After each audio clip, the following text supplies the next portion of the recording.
Well, every year, the Kansas City jazz community comes together to honor legend Charlie Parker. And this week's events lead up to an ultimate birthday celebration for the jazz great. So here to talk about that is Spotlight Charlie Parker Committee Chairman Steve Hargrave. Now, for Steve, for those who might not know, why is Charlie Parker so important to the whole world of jazz? Well, next to Louis Armstrong, he's considered the most important innovator in the history of the music. You ask virtually any jazz musician, and they'll probably agree with that. In fact, when he came along, his innovations and the direction he sent the music resulted in what we know as bebop being the primary mainstream jazz idiom of the 50s, 60s, and even today. So he really sent the music in a totally new direction when swing was what was popular when he was growing up, the swing music, and he sent it in a completely different direction. So what kind of events you got planned this year? Well, we have 24 different events. Starts off on Sunday, the 21st, wraps up on Saturday, the 27th.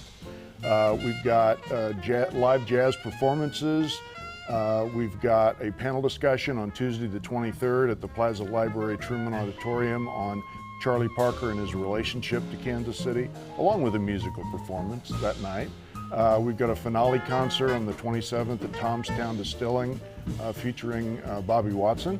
And we also have a historical tour on the 27th in the 18th and Vine district. So we've got a whole variety of different things. The Blue Room is involved on a couple of different events. We've got two young artists in residence, Morgan Faw and Houston Smith, that will be performing all through the week. And the information on this can be found, all the complete calendar, at spotlightcharlieparker.org, which is our site for the, there it is, for the event. Wow. And of course, Charlie Parker, I mean, Kansas City has a real claim to his whole legacy in life. I mean, his roots run deep here. Right. He really learned to play at a very young age. I think he got his first saxophone when he was 11 or 12 years old. He and his mother and their family lived very close to 18th and Vine off Olive Street. So he would wander over. His mother worked, so he was unsupervised in the evenings. She worked at night.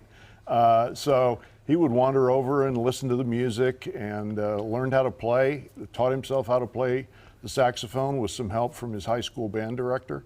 And ended up moving to New York when he was 19. And really through the war years is when he really developed his musical style in New York. And that's really where his popularity and his innovations became known nationwide. You know, through people like you and events that are coming up this week, keeping Charlie Parker's legacy alive is what happens through these events. What do you think is important to remember about Charlie Parker and his importance to culture and music? Well, that it takes a lot of work, and that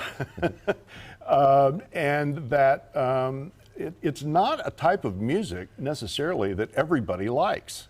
I mean, jazz itself is an acquired taste for a lot of people, but his style of music it's energetic. It's uplifting, it's exciting, and one of the reasons we have this Charlie Parker event is to invite people who have never thought of themselves as jazz musicians to give it a try. Go to some of these venues that we are featuring this week. And the rest of the year, there's live music every day in Kansas City somewhere. 7 days a week, there is live jazz being performed. And we're just trying to bring the spotlight on that fact and invite people to give it a try. Awesome. All right, once again, the address for more information?